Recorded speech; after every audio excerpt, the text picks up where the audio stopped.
बिस्मिल्लाहिर्रहमानिर्रहीम जी, अस्सलाम वालेकुम। Welcome back. This is Rana Tajammul और आप देख रहे हैं लर्निंग पॉइंट चैनल। आज के इस लेक्चर में हम प्रोसेसेस को डिस्कस करेंगे जो कि हमारे पास ऑपरेटिंग सिस्टम सीरीज़ का थर्ड पार्ट है।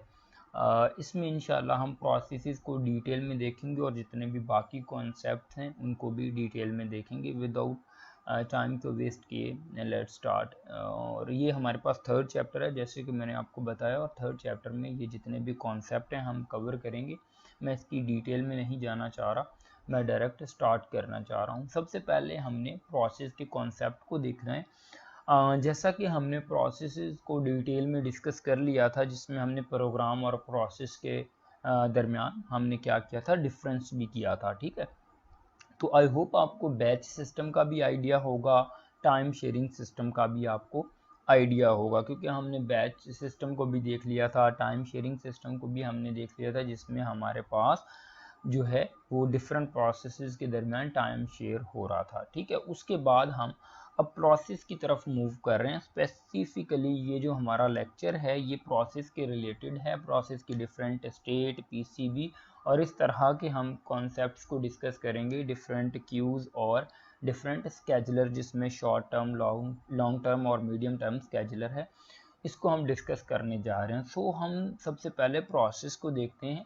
जैसा कि हमने देखा कि हमारे पास प्रोसेस क्या होता है, अ प्रोग्राम इन एग्जीक्यूशन। ठीक है, जब एक प्रोग्राम हमारे पास हार्ड से उठ के रैम में आ जाता है या रेडी क्यू में आ जाता है, तो वो हमारे पास क्या बन जाता है, प्रोसेस बन जाता है। In short we can say that a program in execution is called a process.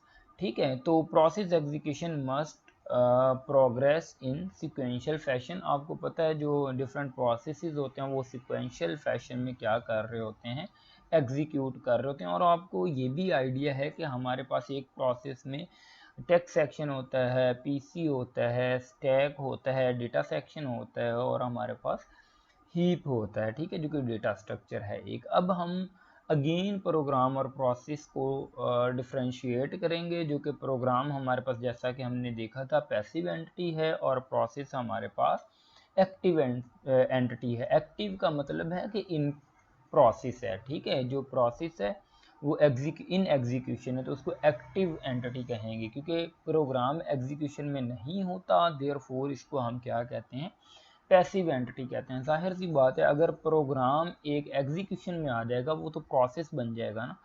तो ये थोड़ा सा कॉन्सेप्ट था, इसके बारे में आई होप आपको आइडिया होगा। यहाँ पे एक लाइन लिखी हुई है, program become process when executable file loaded into memory.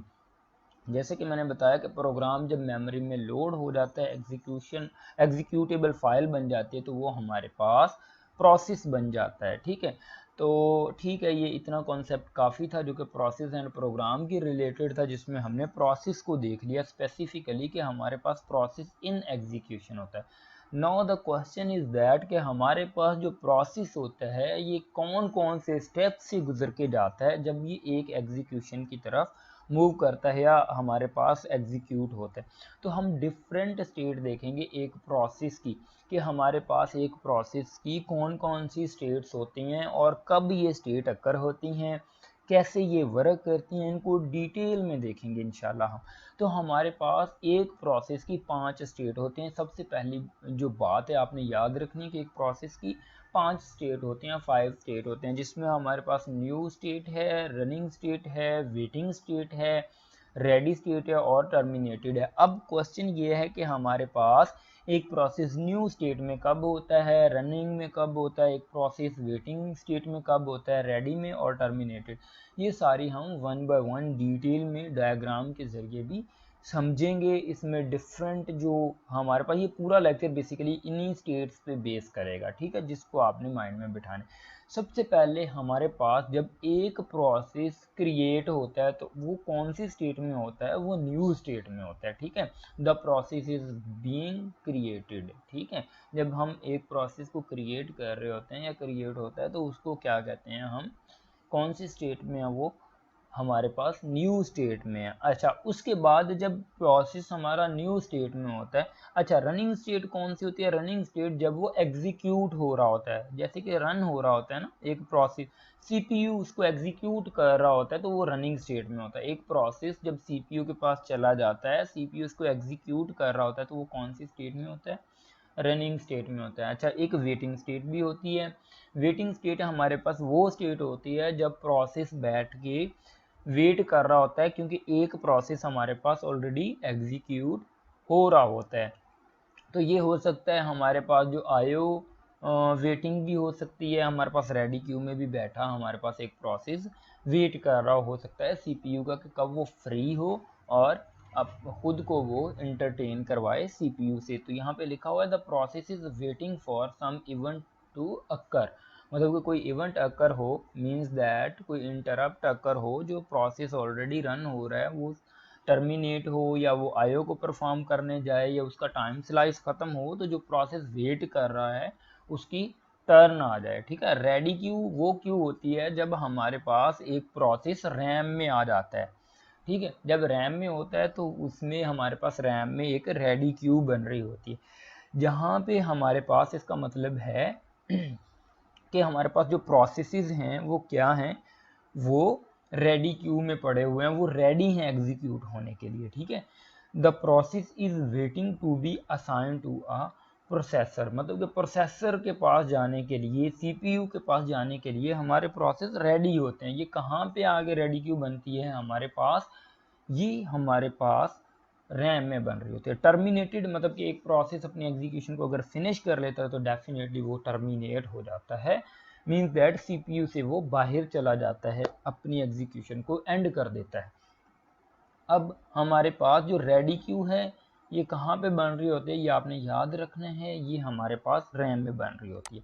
तो ये हमारे पास 5 स्टेट्स हैं। अब इसको हम एक सीक्वेंस में देखेंगे कि सबसे पहले हमारे पास कौन सी स्टेट आती है, उसके बाद हमारे पास कौन सी स्टेट आती है, उनको इन डिटेल देखेंगे। पहले आपको इंट्रोडक्शन मैंने थोड़ा सा दे दिया है कि हमारे पास ये कौन कौन से स्टेट्स हैं, इनका क्या मतलब है और कैसे ये काम कर रही होती हैं या इसका पर्पस क्या होता है। अब देखें, ये डायग्राम है हमारे पास प्रोसेस स्टेट की, ये बहुत इंपॉर्टेंट है, मोस्टली ऑपरेटिंग सिस्टम के पेपर में ये आती है कि हम प्रोसेस स्टेट्स को डिस्क्राइब करें। तो फिर आपने प्रोसेस स्टेट्स को डिस्क्राइब करना होता है अलॉन्ग विद डायग्राम। डायग्राम के अलग से मार्क्स होते हैं।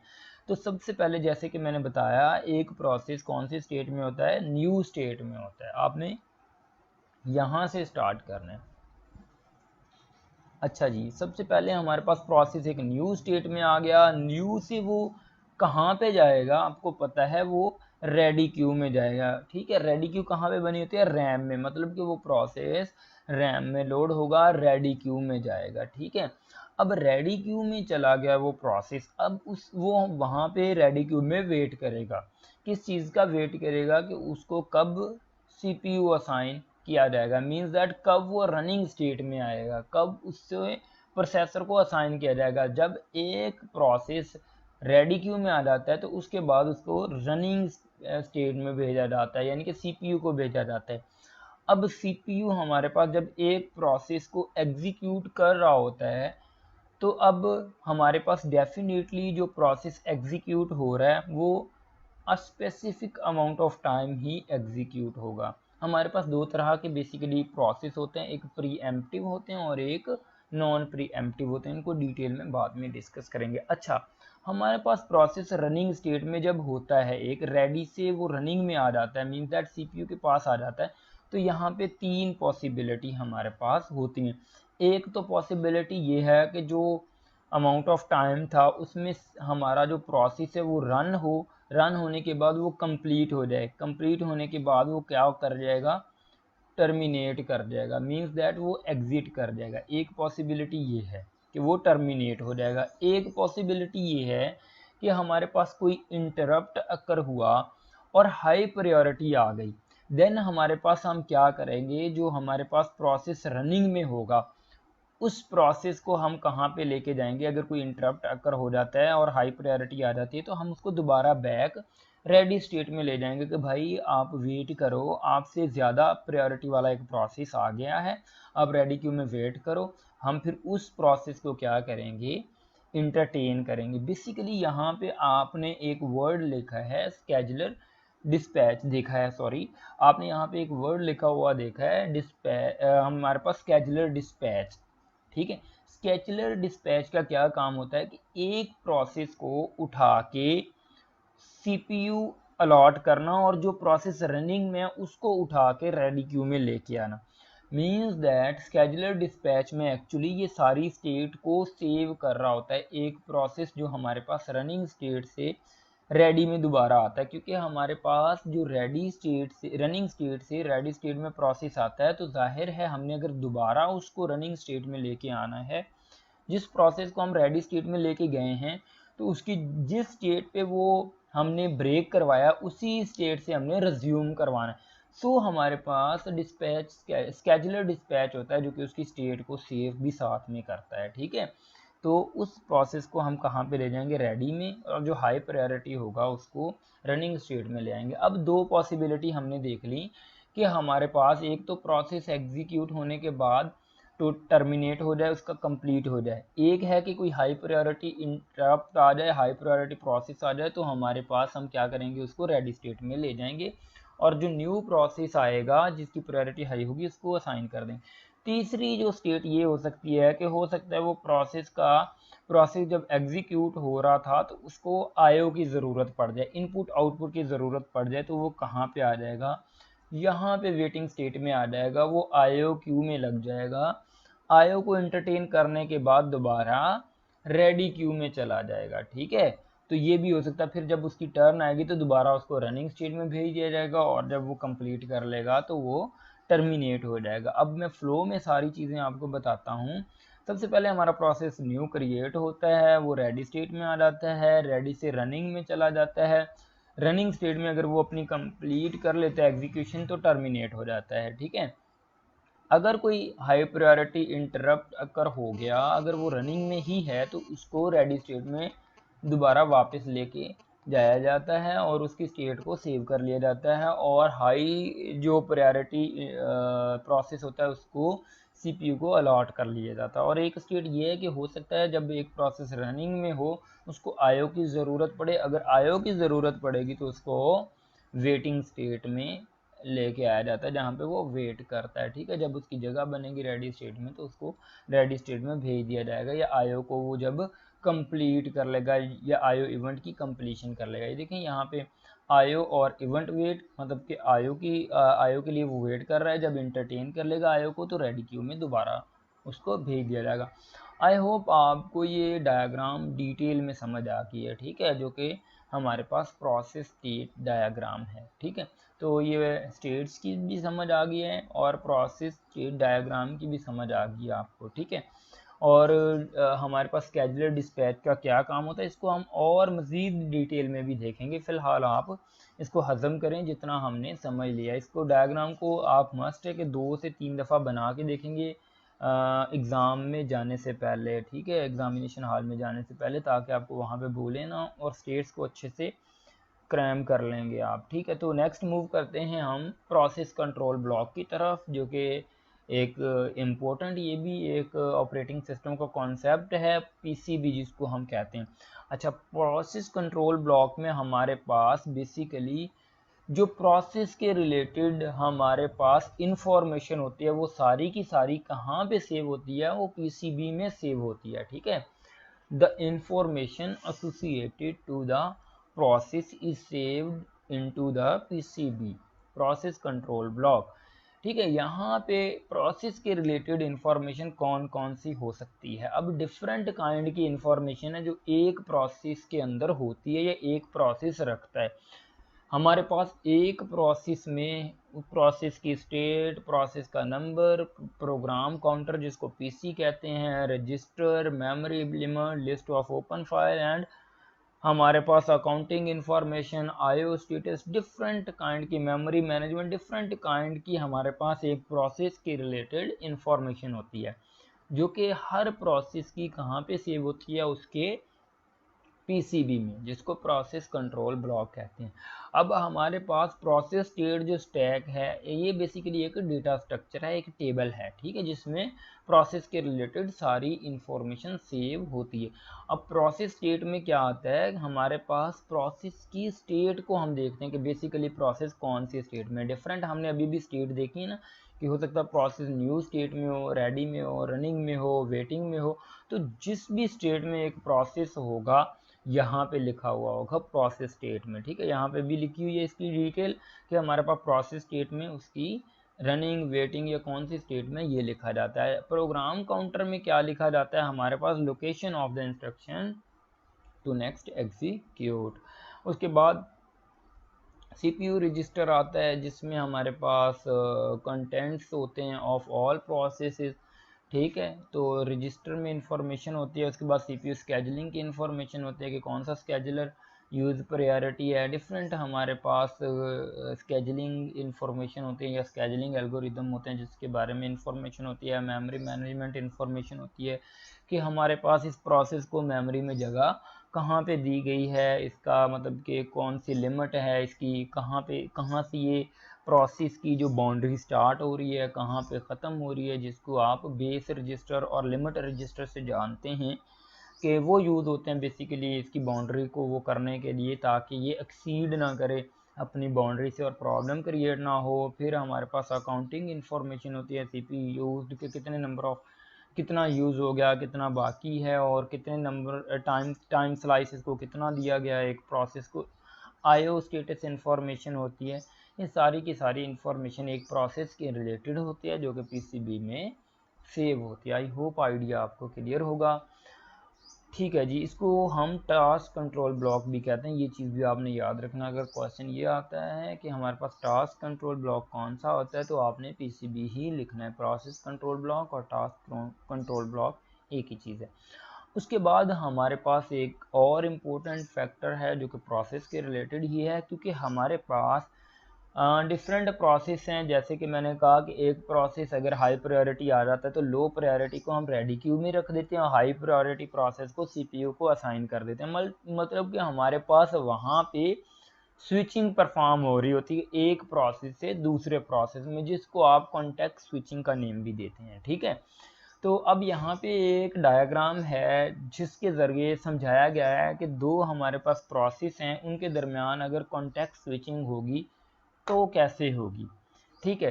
तो बेसिकली इस डायग्राम को थोड़ा सा आपने फोकस करना है, मैं बहुत ही शार्पली इसको कवर करूँगा और आप देखेंगे आपको समझ भी आ जाएगी इंशाल्लाह। पहले टाइटल पढ़ लें, CPU switch from process to process, मतलब कि CPU एक प्रोसेस से दूसरे प्रोसेस में कैसे स्विच होता है। देखिए हमारे पास एक प्रोसेस 0 है, एक प्रोसेस 1 है, दो प्रोसेस हैं, यहाँ पे हमारे पास दरमियान में ऑपरेटिंग सिस्टम है। अब हमारे पास प्रोसेस 0 के लिए PCB 0 यूज़ होगा, जिसमें हमारे पास, क्योंकि हर प्रोसेस का जैसा कि मैंने बताया कि अलग PCB होता है, तो प्रोसेस 0 के लिए PCB 0 यूज़ होगा, प्रोसेस 1 के लिए PCB 1 यूज़ होगा। इसका मतलब है जितनी भी प्रोसेस 0 के बारे में इंफॉर्मेशन होगी वो PCB 0 में होगी, और जितनी भी प्रोसेस 1 की इंफॉर्मेशन होगी वो कहाँ पे पड़ी होगी, PCB 1 में पड़ी होगी। अब इनिशियली हमारे पास प्रोसेस रन हो रहा है, कौन सा प्रोसेस रन हो रहा है, एग्जीक्यूट हो रहा है, प्रोसेस 0 एग्जीक्यूट हो रहा है, ठीक है। यहाँ से ये एग्जीक्यूशन लाइन है। अच्छा, एग्जीक्यूट हो रहा है, यहाँ पे जब आता है तो हमारे पास एक इंटरप्ट अक्कर होता है या सिस्टम कॉल अक्कर होते हैं। तो जैसे ही एक इंटरप्ट और सिस्टम कॉल आता है, जो हमारे पास प्रोसेस 0 है इसकी इंफॉर्मेशन कहाँ पे सेव होगी, हमारे पास उसकी करंट स्टेट कहाँ पे सेव होगी कि कितना वो एग्जीक्यूट हो गया था, कितना रहता है, वो PCB 0 में सेव हो जाएगी। उसके बाद सेव होने में थोड़ा सा टाइम लगेगा, उतने टाइम CPU क्या रहेगा, आइडल रहेगा, क्योंकि टाइम तो लगेगा ना इंफॉर्मेशन को सेव करने में, जो कि करंटली एग्जीक्यूट P0 हो रहा था। अच्छा, उसके बाद हमारे पास PCB 1 को लोड कर लिया जाएगा, रीलोड किया जाएगा। हमारे पास जो PCB 1 में इंफॉर्मेशन होगी जो कि प्रोसेस 1 की होगी, जहाँ पे पहले इसकी रोकी गई होगी एग्जीक्यूशन, वो PCB 1 में पड़ी होगी, उसको रीलोड कर लिया जाएगा या रिज्यूम कर लिया जाएगा। और प्रोसेस 1 क्या होना शुरू हो जाएगा, एग्जीक्यूट होना शुरू हो जाएगा। ठीक है, अब दोबारा फिर एक इंटरप्ट अकर हुआ कि CPU प्रोसेस 1 0 कहता है मैंने अब एग्जीक्यूट होना है। तो अब जो प्रोसेस 1 की इंफॉर्मेशन होगी उसको हम कहाँ पे स्टोर कर लेंगे, PCB 1 में स्टोर कर लेंगे, क्योंकि हमने PCB प्रोसेस 1 की इंफॉर्मेशन को क्या करना है, दोबारा स्टोर करना है। PCB 1 की इंफॉर्मेशन को जब हम सेव कर लेंगे तो सेव करने में थोड़ा सा टाइम लगेगा, उतने टाइम CPU आइडल रहेगा। फिर जब सेव हो जाएगी तो दोबारा से हम PCB 0 की इंफॉर्मेशन को रीलोड कर लेंगे कि कहाँ पे हमने जो प्रोसेस 0 है उसको सेव करवाया था, उसको रीलोड करके फिर PCB यानी कि प्रोसेस 0 की हम एग्जीक्यूशन को स्टार्ट कर देंगे। इस तरह हमारे पास हमारे पास जो प्रोसेसेस होते हैं वो आपस में स्विचिंग परफॉर्म हो रही होती है, प्रोसेस टू प्रोसेस।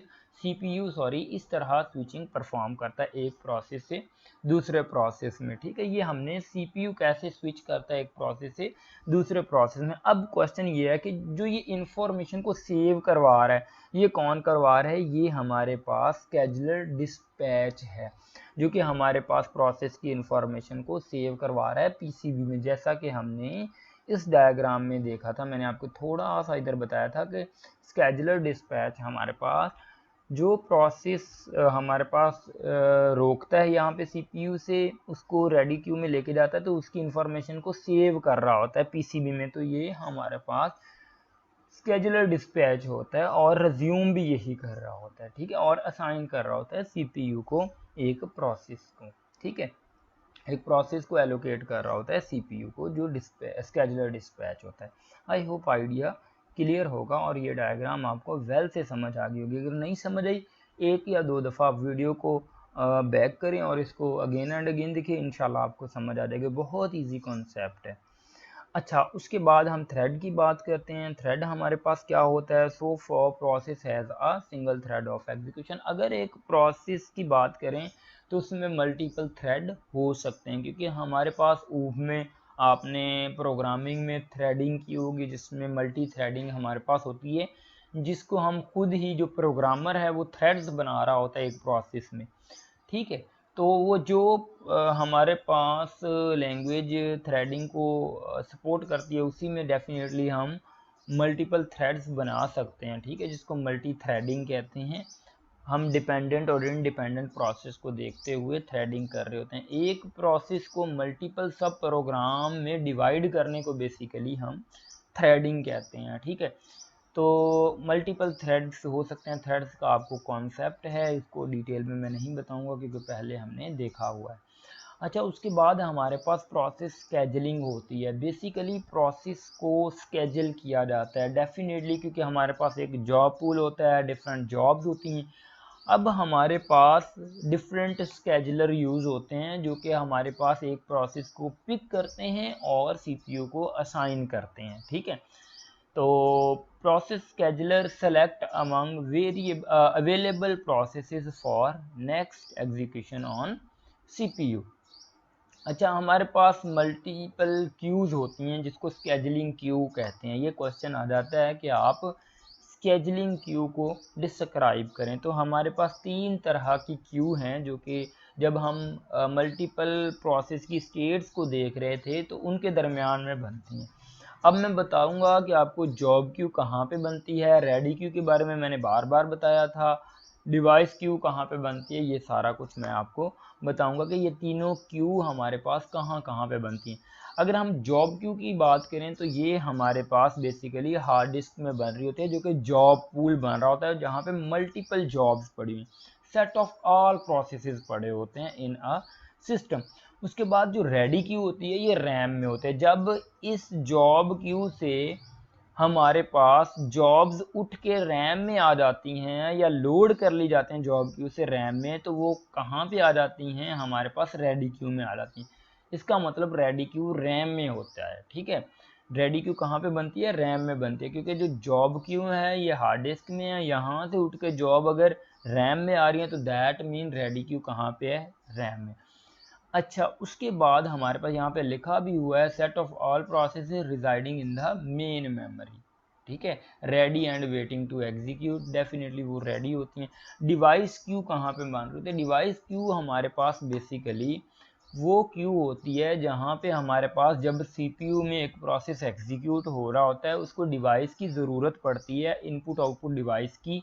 तो वो हमारे पास जब इनपुट आउटपुट को एग्जीक्यूट करने के लिए आता है तो उसको डिवाइस क्यू में लगना पड़ता है, क्योंकि हो सकता है डिवाइस जो डिवाइसेस हैं, आईओ डिवाइसेस, वो ऑलरेडी कोई और प्रोसेस एग्जीक्यूट कर रहा हो, तो सो उसको क्यू में लगना पड़ता है, लाइन में लगना पड़ता है, उसको डिवाइस क्यू कहते हैं। अब मैं पीछे जाता हूँ डायग्राम की तरफ, वहाँ पे बताता हूँ कि कहाँ कहाँ ये क्यू बनती हैं, ठीक है। तो आपको कॉन्सेप्ट और क्लियर होगा। फिर हमने क्योंकि स्केजुलर भी देखने हैं तो उसका कॉन्सेप्ट अगर आपको क्यू का आइडिया होगा तो मोर क्लियर होगा, क्योंकि ये एक ही टॉपिक को मैं एक्सप्लेन कर रहा हूँ, ठीक है। तो इस डायग्राम को देखें, यहाँ पे बेसिकली जॉब क्यू होती है, ठीक है। मतलब कि हमारे पास अज्यूम दैट के एक प्रोसेस क्रिएट हुआ है सिस्टम में, सिस्टम से उठ के जॉब क्यू से उठ के जब हम रेडी में आते हैं, रैम में आते हैं, तो ये हमारे पास रेडी क्यू बन जाती है, ठीक है। यहाँ पे रैम में रेडी क्यू होती है। ये तो प्रोसेसर आ गया। अब प्रोसेसर में हमारे पास जब प्रोसेसिंग एक जॉब पे परफॉर्म हो जाती है प्रोसेस पे, तो वो आईओ को जब परफॉर्म करने में आता है तो यहाँ पे हमारे पास क्या बनती है? डिवाइस क्यू बनती है, जो कि हमारे पास क्या होती है? ये भी बेसिकली तो हमारे पास रैम में होती है, जो कि डिवाइस का वेट कर रही होती है, ठीक है, कि हमारे पास आईओ डिवाइस मिले, आईओ डिवाइस को एंटरटेन करने के बाद वो दोबारा रेडी क्यू में चली जाए, ठीक है। आई होप तीनों क्यू का आपको आइडिया हो चुका होगा, ठीक है। तो एक और इम्पोर्टेंट यहाँ पे लाइन लिखी हुई है सॉरी, कि हमारे पास प्रोसेस माइग्रेट कर सकते हैं अमंग वेरियस क्यू, मतलब एक क्यू से दूसरी क्यू में डेफिनेटली वो माइग्रेट करते हैं ना। जो जैसे जॉब क्यू से रेडी में आते हैं, रेडी से फिर हम रनिंग स्टेट में जाते हैं, रनिंग स्टेट से हम आते हैं किसमें? डिवाइस क्यू में। अच्छा, उसके बाद फिर से एक डायग्राम है जो कि अगेन इम्पोर्टेंट डायग्राम है, जो कि आप जब सारा कॉन्सेप्ट समझ लेते हैं तो सारी चीज़ें यहाँ पे आपको देखने को मिल जाती हैं। जैसा कि आपने देखा था कि हमारे पास जब भी एक प्रोसेस न्यू होता है तो सबसे पहले वो रेडी क्यू में जाता है। रेडी क्यू से कहाँ पे जाता है? वो सीपीयू के पास जाता है, जो कि हमारे पास कौन सी स्टेट होती थी? Running state. वो सीपीयू ही एक्चुअली था, ठीक है। उसके बाद हमारे पास अगर तो वो अपनी एग्जीक्यूशन को कंप्लीट कर लेता था तो वो टर्मिनेट हो जाता था, ठीक है। अगर रेडी क्यू में रनिंग क्यू में हमारे पास वो प्रोसेस को आईओ की ज़रूरत होती थी तो वो आईओ रिक्वेस्ट करता था, आईओ क्यू में चला जाता था, आईओ क्यू के बाद आईओ को परफॉर्म करता था और अगेन दोबारा रेडी क्यू में चला जाता था। सिमिलरली अगर सीपीयू हमारे पास अगर उसका टाइम स्लाइस एक्सपायर हो जाता है, मतलब कि वो 10 नैनो सेकंड के लिए एक प्रोसेस को सीपीयू दिया जाता है, अगर उसका टाइम स्लाइस एक्सपायर होता है तो अगेन वो कहाँ पे जाएगा? रेडी क्यू में बैक आ जाएगा, ठीक है। ये देखें रेडी क्यू में आएगा, ठीक है। ये टाइम स्लाइस अगर एक्सपायर होता है तो वो दोबारा कहाँ पे जाएगा? रेडी क्यू में जाएगा। नेक्स्ट प्रोसेस आएगा, उसकी टर्म जब दोबारा रेडी क्यू में से उसकी टर्न आएगी तो दोबारा सीपीयू को वो एंटरटेन करेगा, जिसका टाइम स्लाइस एक्सपायर हुआ था वो दोबारा हो सकता है कंप्लीट हो जाए तो वो टर्मिनेट हो जाएगा। उसके बाद हो सकता है हमारे पास सीपीयू में कोई इंटरप्ट अकर हो जब एक प्रोसेस एग्जीक्यूट हो रहा। अगर कोई इंटरप्ट अकर होता है तो वो क्या करता है? हमारे पास इंटरप्ट अकर हो जाता है तो उसको दोबारा हाई प्रायोरिटी इंटरप्ट अकर होता है हमारे पास, हम रेडी क्यू में आ जाते हैं। जो हाई प्रायोरिटी प्रोसेस होता है उसको सीपीयू असाइन कर दिया जाता है, ठीक है। तो ये फोर्क और फोर्क का चाइल्ड ये हमारे पास एक सिस्टम कॉल्स हैं, इनको हम नेक्स्ट देखेंगे, जो कि आपको ये आइडिया होगा कि ये सिस्टम कॉल्स क्यों यूज़ होती हैं। बहरहाल हम तीन कॉन्सेप्ट यहाँ पे देख लें कि आईओ रिक्वेस्ट हो सकती है सीपीयू जब एग्जीक्यूशन परफॉर्म हो रही होती है, हो सकता है हमारे पास टाइम स्लाइस एक्सपायर हो सकता है इंटरप्ट अकर हो। तो तीनों सूरत में हम उनको वो परफॉर्म करते हुए हम दोबारा रेडी क्यू में जाएंगे, ठीक है। अगर सीपीयू कंप्लीट होता है तो हम टर्मिनेट कर जाएंगे, ठीक है। तो नेक्स्ट मूव करते हैं हम। हमारे पास जैसा कि मैंने बताया था डिफरेंट टाइप के स्केजुलर होते हैं। हमारे पास शॉर्ट टर्म स्केजुलर होता है, ठीक है। उसके बाद लॉन्ग टर्म स्केजुलर होता है और एक हमारे पास मीडियम टर्म स्केजुलर होता है। ये तीन तरह के स्केजुलर होते हैं। अब शॉर्ट टर्म स्केजुलर कहाँ पे हमारे पास होता है, लॉन्ग टर्म स्केजुलर कहाँ पे होता है और मीडियम टर्म स्केजुलर कहाँ पे होता है, ये मैं आपको जो पीछे हमने डायग्राम देखी है प्रोसेस स्टेट की वहीं पे समझाऊंगा तो आपको ज़्यादा समझ आएगी। हमारे पास बेसिकली जब हम ये यहाँ पे मैंने कहा था जॉब क्यू हमारे पास होती है, जॉब क्यू से हम रेडी क्यू में आते हैं। अब जॉब क्यू से जॉब्स को सेलेक्ट करके जो रेडी क्यू में स्केजुलर लेके आता है उसको क्या कहते हैं, हम लॉन्ग टर्म स्केजुलर कहते हैं। जॉब क्यू से रेडी क्यू तक जो प्रोसेसेस को जॉब क्यू से स्केजुलर सेलेक्ट करता है और रेडी क्यू में लेके आता है, मीन्स दैट हार्ड से सेलेक्ट करके जॉब्स को रैम में जो स्केजुलर लेके आता है उसको हम लॉन्ग टर्म स्केजुलर कहते हैं। ठीक है, लॉन्ग टर्म स्केजुलर, यहाँ पे हमारे पास लॉन्ग टर्म स्केजुलर। उसके बाद रेडी क्यू से रनिंग स्टेट में जो स्केजुलर स्केजल करके जॉब को लेके आता है या सेलेक्ट करके लेके जाता है, मतलब रैम से सीपीयू में जो स्केजुलर जॉब को सेलेक्ट करके लेके जाता है उसको शॉर्ट टर्म स्केजुलर कहते हैं। बिकॉज इसमें कॉन्टेक्स्ट स्विचिंग बहुत ज़्यादा हो रही होती है, कभी रैम में कभी इधर, इसीलिए इसको शॉर्ट टर्म स्केजुलर कहते हैं।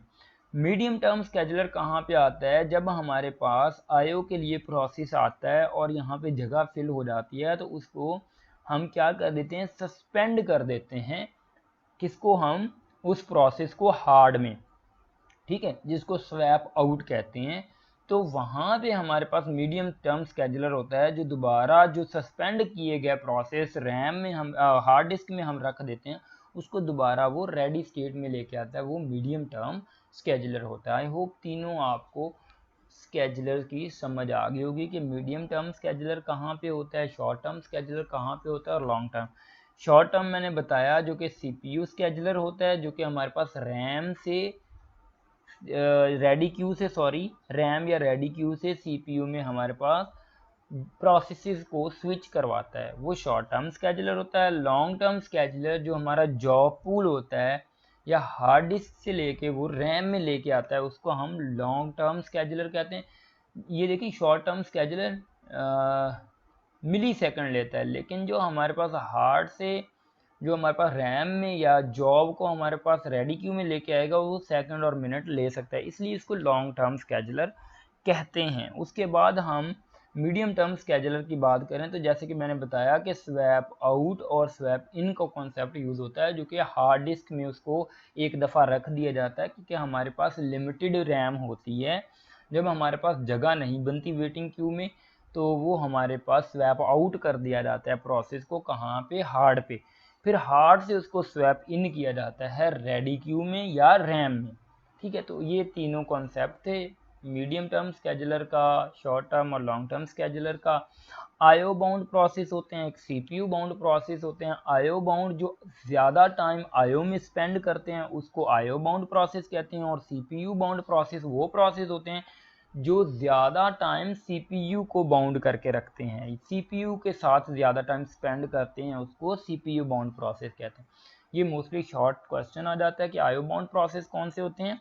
आईओ बाउंड प्रोसेस ऐसे प्रोसेस होते हैं जो ज़्यादा टाइम आईओ के साथ स्पेंड करते हैं या आईओ को ज़्यादा टाइम एग्जीक्यूट करवाते हैं, और सीपीयू बाउंड प्रोसेस जो ज़्यादा टाइम सीपीयू का ले रहे होते हैं, जैसे कि रेंडरिंग वगैरह हो रही होती है, वो सीपीयू बाउंड होते हैं। ठीक है, तो ये आपने कॉन्सेप्ट को याद रखना है। उसके बाद हमारे पास मल्टीटास्किंग इन मोबाइल सिस्टम। मोबाइल सिस्टम में आपको पता है दो तरह के ही प्रोसेस होते हैं जो रन हो रहे होते हैं, दो तरह से ही, एक फोरग्राउंड पे होते हैं और एक बैकग्राउंड पे होते हैं। फोरग्राउंड पे जो हमारे पास फ्रंट पे हमें नज़र आ रहे होते हैं, जिसके साथ हम इंटरेक्ट होते हैं, ठीक है, जिसके ऊपर हम फिंगर लगा रहे होते हैं प्रोसेस के ऊपर और उसको स्वैप कर रहे होते हैं इधर उधर, वो फोरग्राउंड होते हैं जिसको यूज़ कर रहे होते हैं। बैकग्राउंड जो प्रोसेस होते हैं जो पीछे हमारे पास जो आप क्लियर नहीं किया होता अभी तक आपने, वो पीछे बैकग्राउंड पे पड़े हुए होते हैं, वो प्रोसेस बैकग्राउंड होते हैं। तो फोरग्राउंड की ज़्यादा प्रायोरिटी होती है, बैकग्राउंड की कम प्रायोरिटी होती है, आपने सिर्फ इतना ही याद रखना है। अच्छा, उसके बाद कॉन्टेक्स्ट स्विचिंग होती है। कॉन्टेक्स्ट स्विचिंग आपको आई होप आइडिया हो गया होगा कि हम एक प्रोसेस से दूसरे प्रोसेस में जब स्विच कर रहे होते हैं तो उसको हम क्या कहते हैं, कॉन्टेक्स्ट स्विचिंग कहते हैं। अगर हम रेडी क्यू से, मतलब एक चीज़, एक स्टेट से हम दूसरी स्टेट में जब हम स्विच कर रहे होते हैं तो उसको कॉन्टेक्स्ट स्विचिंग कर रहे होते हैं वहाँ पे हम। जैसे कि हम रनिंग स्टेट से रेडी स्टेट, रेडी से रनिंग, तो ये कॉन्टेक्स्ट स्विचिंग हो रही है हमारे पास, ठीक है, तो उसको कॉन्टेक्स्ट स्विचिंग कहते हैं। उसके बाद हमारे पास ऑपरेशंस ऑन प्रोसेस होते हैं, एक प्रोसेस पे डिफरेंट ऑपरेशन परफॉर्म हो रहे होते हैं, जैसे कि प्रोसेस क्रिएशन है, प्रोसेस टर्मिनेशन है और अदर प्रोसेस हैं। इंशाल्लाह हम डिटेल में देखेंगे प्रोसेस क्रिएशन क्या होती है, प्रोसेस टर्मिनेशन क्या होती है, और उसके बाद जो मोस्ट इम्पोर्टेंट कॉन्सेप्ट हम देखेंगे नेक्स्ट लेक्चर में वो IPC है, इंटर प्रोसेस कम्युनिकेशन, और उसमें हम मैसेज पासिंग और हमारे पास मेमोरी शेयरिंग जो टेक्निक है उसके साथ हम किस तरह दो प्रोसेस आपस में कम्युनिकेट करते हैं इसको देखेंगे, उसके डिफरेंट मेथड्स को देखेंगे। ये हमारा काइंड ऑफ एक ऑपरेटिंग सिस्टम का जो कोर्स है ये एडवांस टाइप है, बहुत अच्छा कोर्स है। इसको आप कॉन्सेप्ट्स को देखें, आप सरसरी से आपको मैं बहुत कैजुअली आपको कॉन्सेप्ट्स बता रहा होता हूँ ताकि डायरेक्ट आपके माइंड में ये कॉन्सेप्ट्स जाएं, ताकि आपको मतलब कि ज़्यादा वो हेजिटेट फील ना हो कि पता नहीं कितना ये डिफ़िकल्ट सब्जेक्ट है। बिलीव मी ये बहुत ही आसान सब्जेक्ट है और मुझे तो बहुत इंटरेस्टिंग लगता है। आप भी इसके साथ इंटरेक्ट करें, इस जो कोर्स के साथ, इंशाल्लाह आपको भी इंटरेस्टिंग लगेगा। आई होप आपको ये लेक्चर अच्छा लगा होगा, जो कि पार्ट 3 था हमारे ऑपरेटिंग सिस्टम लेक्चर सीरीज़ का। ठीक है, आप मुझे अप्रिशिएट कर सकते हैं अगर आपको कॉन्सेप्ट्स की समझ आई है बाय कमेंटिंग, और इस वीडियो को मस्ट लाइक करें, चैनल को सब्सक्राइब करना ना भूलें, क्योंकि मैं मतलब कि रैपिडली ये वीडियोस जो हैं ऑपरेटिंग सिस्टम के रिलेटेड ही अपलोड कर रहा हूँ, तो ये आप तक मिलती रहेंगे। और इस लेक्चर को अपने फेलोज़ के साथ भी शेयर करें ताकि उनका भी फ़ायदा हो सके। अगर आपको समझ आई है तो डेफिनेटली उनको भी समझ आएगी। Thank you so much for watching this video. Please subscribe ज़रूर करिएगा इस चैनल को। अल्लाह हाफिज़।